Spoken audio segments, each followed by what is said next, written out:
it's kind of broad. I mean, just, getting myself out there in the best way that will help people find my website or find, I don't know. I don't even know if that's necessarily the best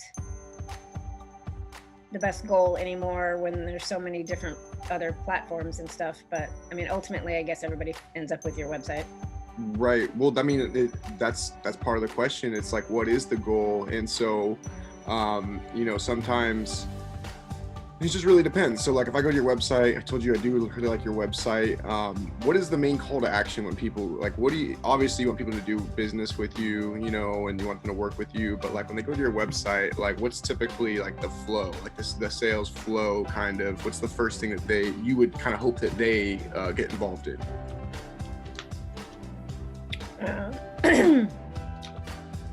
If I understand what you're asking, probably either checking out, what is coaching, why coaching, or specifically, what is there to learn about highly sensitive people. And you have the newsletter on there. I see. As far as your website, receive my newsletter and updates. Call, text, or email for a complimentary phone consult. So basically, I see you do the phone consultation. I think that's probably in my mind, probably a pretty good stepping stone, right? Because I mean, they're going to consult with you before they work with you. So yes, I think the number one goal still for you would be then to drive people to your website. So what I was asking basically is, like, some people have a special, like a free program or a free consult, and you have a consultation or like a newsletter, and that's really, people draw them into this, and then from there, that's usually where they work with them. For example, I met with one of our members, Bill Scalziti, and he's a romance coach. So part of what he does is he does this consultation that's free, but then he also gives them like a relationship readiness score. And so I was talking to him, and like that was the big thing, right? It's get people to see their score for free, and then decide from there, wow, this is really cool, I want to work with you. So was looking through your notes, and I'll just get started and going through it. One thing I will say overall is, I mean, you have a lot of people who like you, who care about you, because you get good engagement. You get pretty good engagement on your personal profile as well, like 500 friends or so. It's definitely respectable, but it's not, there's people who have like 5,000 and get a lot less likes and comments than you do. So that's a good sign. That's a really good thing. Now, part of one of your questions was utilizing your personal page and, versus utilizing your business page, right? So I think there's value in both. So there's definitely value in both. How I use it is I kind of use them together. So I use my personal page and my business page. And so I try, anything that's like relationship oriented or family and stuff, of course that's personal, but you can do some crossover. So like, if you make a post on your business page that you think is helpful for everyone, because it's more of an advice thing, less of a selling kind of a thing, more of just here's some general great information, then I would use your Facebook or your personal page to share that, because more people are going to see it from your personal page than from your business page, right? So I have a question to piggyback on that, just from something I heard maybe a year ago or something with SEO. Where the algorithms are right now, if I posted exactly the same or share it from my business page to mine, is that a red flag and a negative hit? Do I need to change it up, or is that okay that it's exactly the same? So like, one thing you want to be very cautious of is just making sure you're not, making it like a direct funnel. So you're not sharing everything you do from your business page directly to your personal. I would do the most helpful things. I actually think it's better to share, like if you posted it from your business page, I would share it, that original post, and you could say the same thing if you want. Usually I might just even change a tiny bit, something like, hey guys, so like you might give the information on your business page, and then when you share it, you might comment, hey friends, you know, I just discovered this, you know, great whatever, or I recently gave a talk or read this article about this. You know, I would somewhat make it a little bit more like, you know, like it's from your personal self and you're sharing. It's like you're having a conversation with someone, one of your family members, and you're sharing with them something you learned from business or something. You know, that's where I would want to do it. But as far as I would actually share that original post. That's a good question, because I've seen people post it, the same exact post, separately, like from their business and from their personal. It's better to post from like the business and then share it to your personal, because that's going to help the algorithm more. That's going to help it more because it's getting more engagement on that original post. Okay, that's good to know, because I have those options to send directly from my blog post. But okay. So yeah, so which I think I just did today, actually. I think I shared it to both. And it shares it independently to but both. Not from the business page to the personal page. So that's good to know. So yeah, okay. Absolutely. And then before I just kind of give you some overall, I mean, do you have any just direct questions you want to hit me with? I don't think so. Awesome. So to answer your question about, and I might go out a little bit out of order here, but one of the questions you had was about Instagram, you know, whether to use it or to not use it, right? It looks like you haven't been too active in 2020 on Instagram.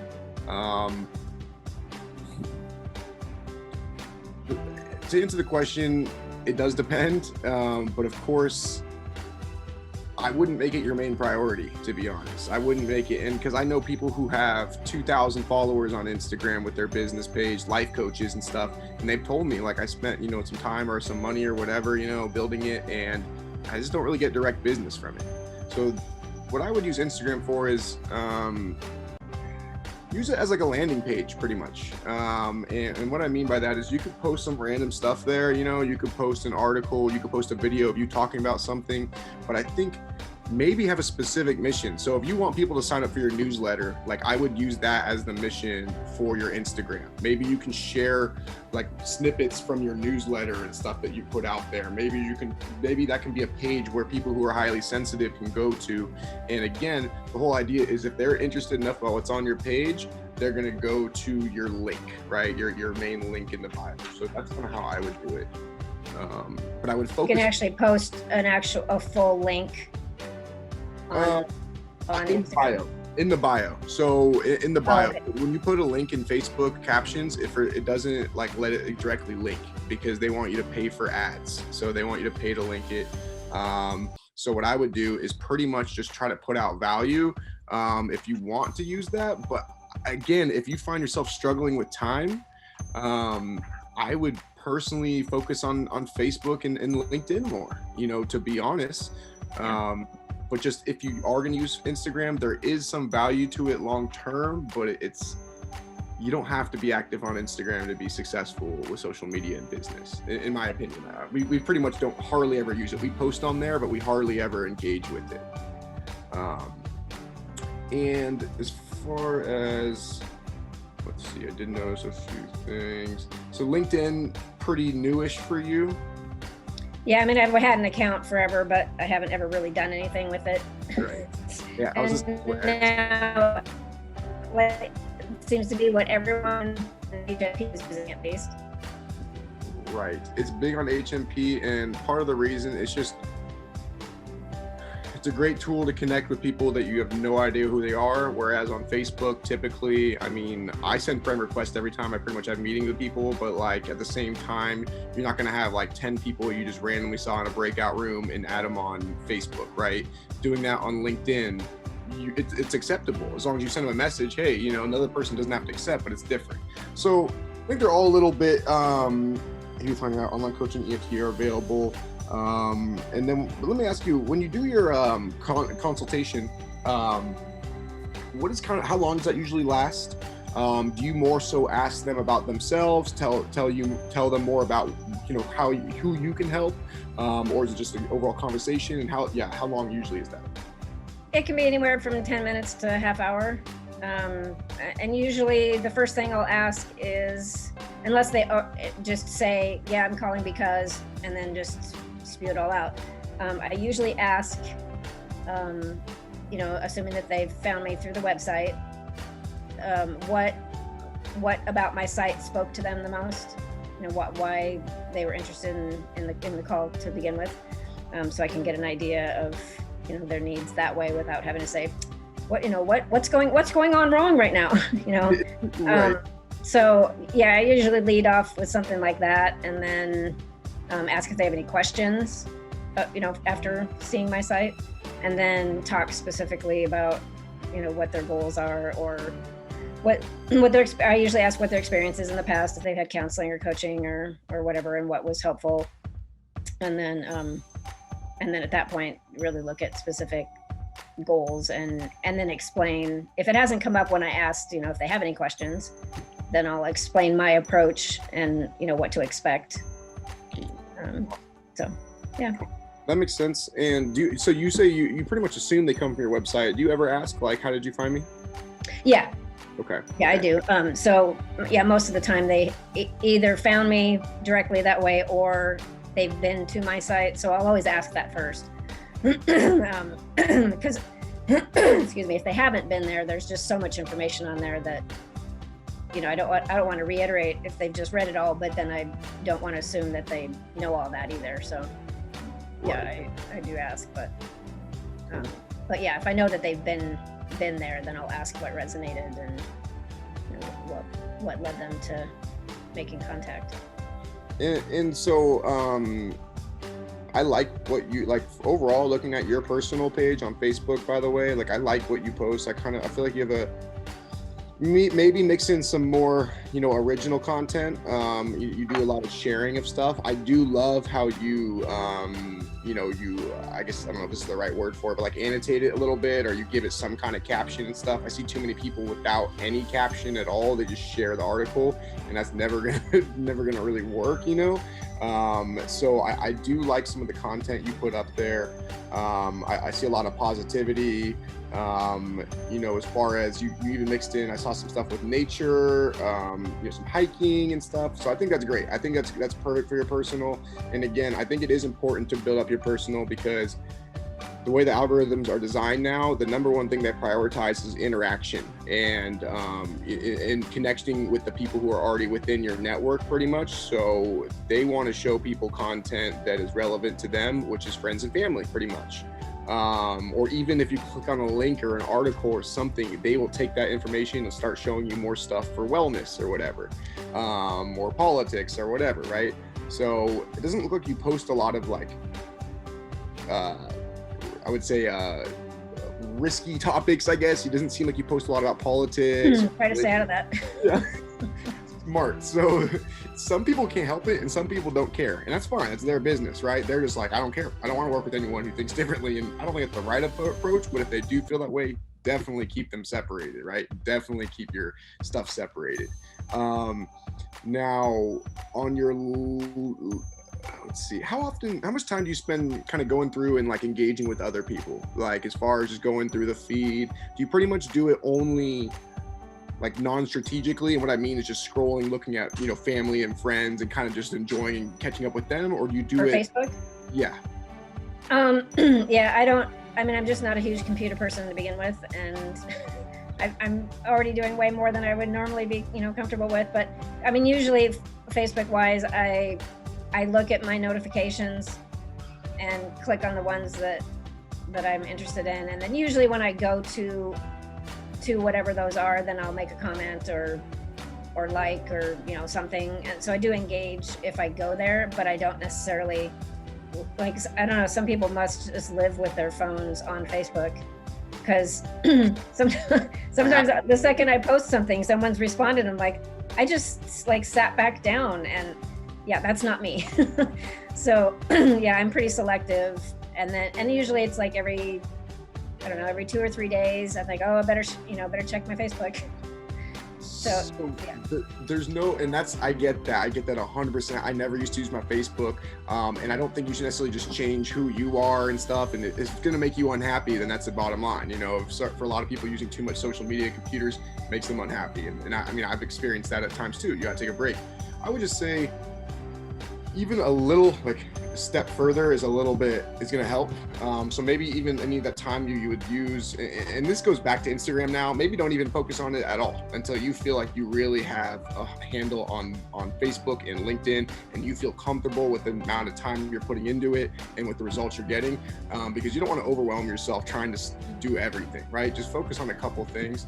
I would say it's really important just to, every once in a while, it could just be on your phone. It could be literally while you're on the phone on hold waiting for someone to answer, just randomly spend 30 seconds, go through your feed and like stuff, heart it, do the support sign, stuff like that, and just do that. And do it for business pages too. Now, here's the thing, and then also you can like stuff from your own business page, right? So you've seen that option before. We'll give you the option to like switch back and forth sometimes. I was going to ask about that too, actually, because sometimes I don't see that, and I wonder, I'm like, who am I right now? And then as soon as I post, then it shows me, and I'm like, oh, that's not what so is there always an option to do that? Yes and no. So I guess the answer is no. There's not always the option. But by the way, I can't tell you the 100% like reason what it is, but basically what I've noticed, a lot of it has to do with who's liked your page. If you've liked their page, if they're following your page with your page and stuff like that plays a role into if you can comment with both. If you, like, for example, I have a social media business page for myself, like Do Your Brand Justice with Aaron Justice, something, it's a business page. If I can't just go to my personal page and like all my stuff with my business page, but what I can do is if I shared a post from my business page onto my personal page, I can then engage with it with my business page as well. So it's in things that it's involved with, but the way you can tell is if you're just scrolling through a feed and your feed, and here, actually, let's see.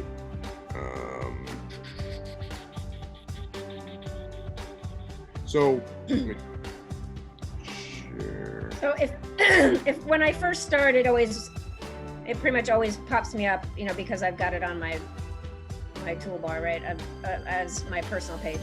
So if I switch that to my business page and then go to my notifications and click on one of those, will it access, if I like something, will that automatically come from my business page since that's what I opened? So not always. So yeah, it's kind of weird. So pretty much the way I look at it is you can, as far as liking stuff, it has to do with who likes your page. So the number one thing I would do is, do you invite your friends to like your business page? Like, do you, so you do invite them? I haven't done that for a little while, but so like a lot of the new friends on there, probably not, but I have done that in the past, yeah. I would do that. And pretty much anytime you're scrolling through, if you're scrolling through on your main page and you don't see a couple different options of like the switch, account option, do you know what I'm talking about? Like the little circle next to the share button. I usually see that if I'm posting something, but I don't know that I notice it when I'm wanting to respond to something. When you're wanting to respond, I see. Okay. So I'm trying to find a good example of this. I'm scrolling through my feed right now. I just got my Zoom updated, so I just realized I can't share my screen right now until I close out this meeting, actually. So basically it has to do with the pages that you're following with your business page. So and who liked your page. So if you're going over, so I'm going to like your Lifescape Wellness as your page. You know how to do that? Do you know how to like someone's page as your page? I'm not sure about that, actually. So what I want you to do real quick is on Facebook, go to Happy Neighborhood Project. Just go to our main Facebook page.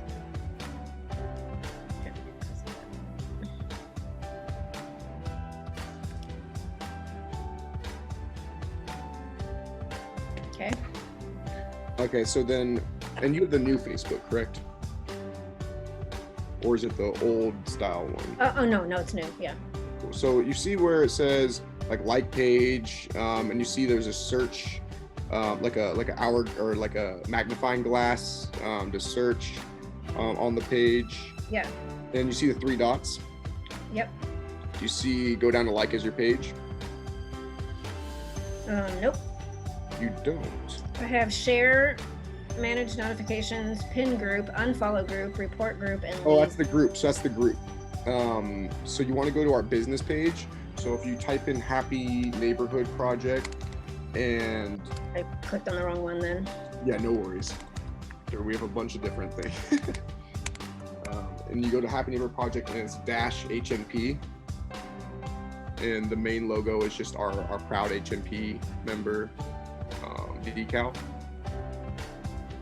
I have the online networking group. I have, oh, there it is. Okay. It came up, Illinois came up first, so I thought they were all just states, but okay. We have one main, no worries. Yeah, we have one main one. But if you go over next to that magnifying glass again, you'll see the 3 dots. Uh-huh. And you'll see like as your page.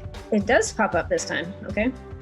So I would do that for quite a few people's pages. When you can, you don't have to always do that. I'm just saying for people that you actually, like, or you've met networking or whatever, or if you go to the HMP online networking group, a lot of people post, I would just go to their business page and I would like with your page. Now, reason being though, is that, and I'm going to do a class later today. I can send you the recording as well for social media 101. And I'm going to talk about this, but it's like leaving your digital footprint. So the main goal is you want to drive people to your Facebook business page because it's a landing page pretty much for you. And the way you do that is you give people a reason to do that. So you like their post with your business page, and now they're people are curious. When someone likes my page and I don't recognize the name, or if it's some business or something, I'll go check it out. That's just human nature to go check it out. And that's really all you can ask for on Facebook, right? The first step is really just to get people to your page. Now, of course, put out the content matters, but engage in comment with your business page. Leave that there, because guess what? Not only will the person, like with Happy Neighborhood Project, for example, that's a good one. And I'm not just plugging this so you comment on our stuff. You could do anyone with a pretty big following, or people who are active on it, because not only are we, the owner, gonna see your comment or your post by your business page, but anyone who's engaging on it. You know how many rabbit holes people go down on the internet? They'll start looking, and all of a sudden, why am I on this person's cousin's page, right? But again, all you can really do is keep yourself on their mind. So that's one thing I would do. Okay. Now, as far as content goes, I like your content. I would do some more. You did do a video. So okay, here's a good one. So this gratitude meditation video you shared. So I know you shared it from YouTube. YouTube and Facebook are competitors. So when you post an outside link onto Facebook or LinkedIn or any platform, they're going to give you a lower reach on that post. This is going to affect the algorithm because, again, they want to keep people on their platform. That's how they earn ad money. So a better thing to do if you have a video like that would, of course, you can keep the YouTube channel, and you can even plug it into the caption, hey, subscribe to my YouTube channel. That's totally fine. But I would try to post the upload the video directly to Facebook instead.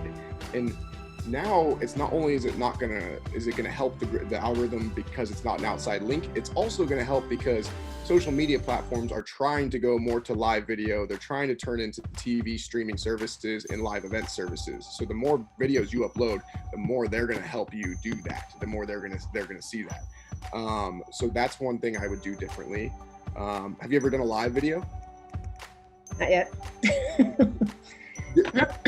The way I would do it, by the way, is first off, maybe I would do it by my personal page first or something, and you could do it like late at night, early in the morning, and you could even literally write testing on the caption. And I've done this multiple times. I actually did this like 5 times in one day a few weeks back, trying to figure out something. And then you just delete it right afterwards. But make sure you get a feel for like what it all looks like and everything, and just kind of get comfortable with it. And then my first live video post I would first of all, you could tell people, it could be like, hey, I'm going to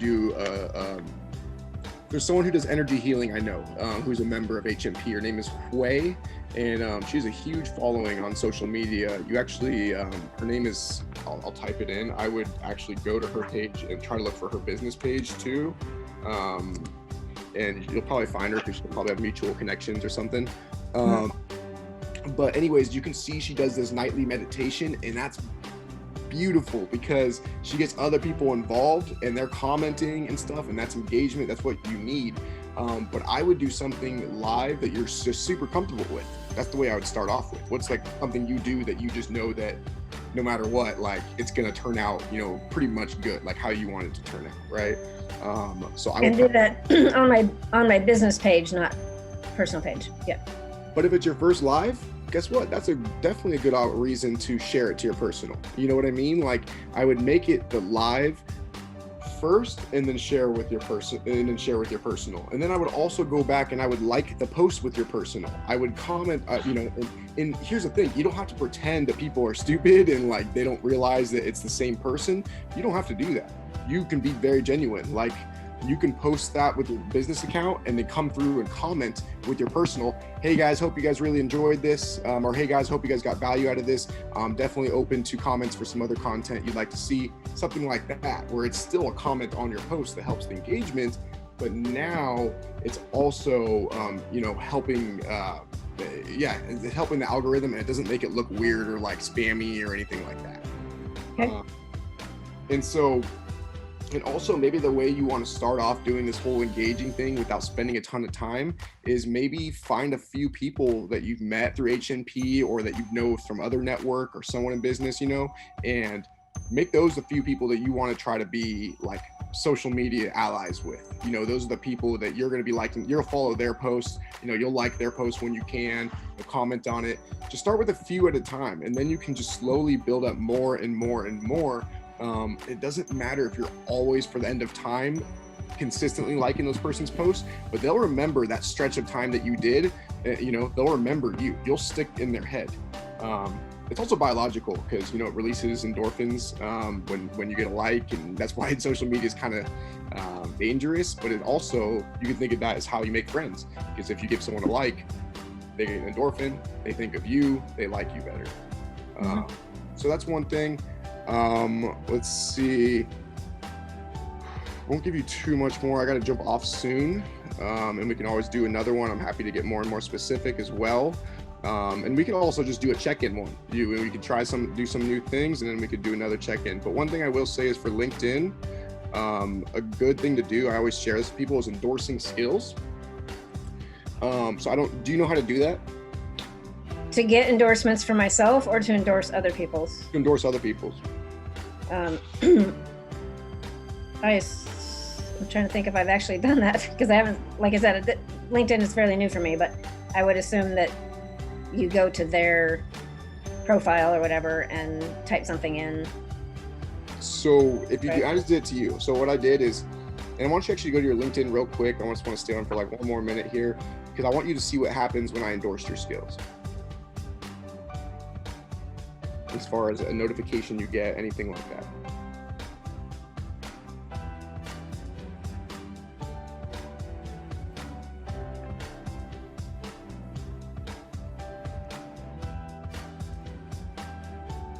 Okay. Yeah, so I got a notification saying endorsed you for creativity and 20 other skills. Wow. Okay.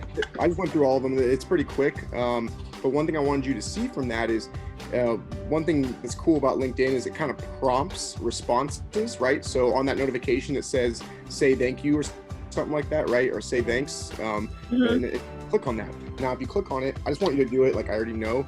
If you click on it, and literally you don't have to say any other message, but I want you to think of the situation as if I'm you and I just endorse someone's skills, and that's you. Now you are sending me a message, not all the time, but most people will just say, you know, thanks, right? Thanks for the endorsement, right? You just had someone literally message you first. You had someone just went into your inbox who thinks highly of you, and you didn't even try to reach out to them. You just endorsed their skills and reached out and like, hey, yeah, I just love to help people, love to support people, you know, or hey, you know, I saw your profile and I thought these matched. Whatever you want to do it. I just endorse everyone's skills when I can. But that's how you get people coming to your page. Even if they don't message you, they're going to see who you are. I can't believe how many people on LinkedIn I'm connected with. I have no idea who they are. So, and that's the thing, you want people to go to your page. From there, if they like what they see, if they see, you know, you're active, they like the stuff you post, they like the content you put up, you know, anything, then that's again going to lead more people to your website. One thing I wanted to say as far as liking or endorsing skills, when you go to someone's profile, so if you like went to mine or anyone's or Edwin's or whatever, and you go to the very bottom, it's going to give you the plus signs to endorse skills. It's just going to like give them like entrepreneurship plus. If you click on that, it's going to have all of these questions. You don't have to answer those questions. You just exit out of that, or you just click off the screen or off that little box, because otherwise, I've had many people tell me that the reason they don't endorse is because that kind of threw them off. They didn't know how to answer all that and everything. You don't have to answer all that. Okay.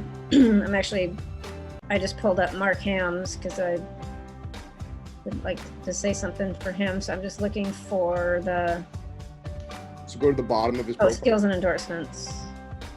Click on one of the plus signs.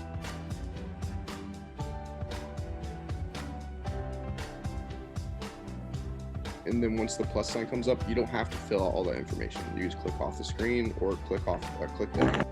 Okay, gotcha. So that will help you. That's why I was able to do 20 of yours in like 15 seconds, or else otherwise that would be impossible. I would have to fill out all that stuff, and it doesn't always apply. Basically, the whole idea is just giving, give. The reward is sometimes you can't even see it because people will find your profile just because they saw you liked something, just because whatever. That would be my advice with LinkedIn and building up your connections, and that makes you a valuable connection to have for people, you know, and people, and then we could get more and more advanced. You could shout out people after you do one-on-ones, you could tag people, but for now, just doing that. And honestly, I would do that for almost all your connections, because you're at a point right now where you have 100 and something connections. Once you get to 2,000 connections, you're not going to be able to do that anymore, right? It's going to be hard. But if you can, at this point right now, build up a strong base of 130, 150 connections, that's going to help you grow very, very, very, very quickly. Because again, if they like your page or spending time on it, they're going to see your post first, blah, blah, blah. It's going to keep going from there. Cool. Awesome. So I got to get ready for my 2:00 social media 101 class. Be going over a lot of this. I will have the recording available. So obviously if you can make it, great. But if not, just let me know if you want the recording and I can send that to you. Okay. Yeah. As far as I know, I just need to go to the little thing and actually sign up, I think, or click. Do I just click on it, or do I need to register? You do need to register. The reason being it's for members only. So and I would do it soon if you want to be there, just because I have to manually accept people, just because I'm not letting in non-members. So. Okay. Well, I have that email that you have all of those listing for, and another one that popped up this morning. So I'll click on one of those and sign up. Awesome. All right, Tammy. Well, I will talk to you soon, and have a good 25 minutes. Okay. Thanks. You too. Appreciate it. Bye. Bye.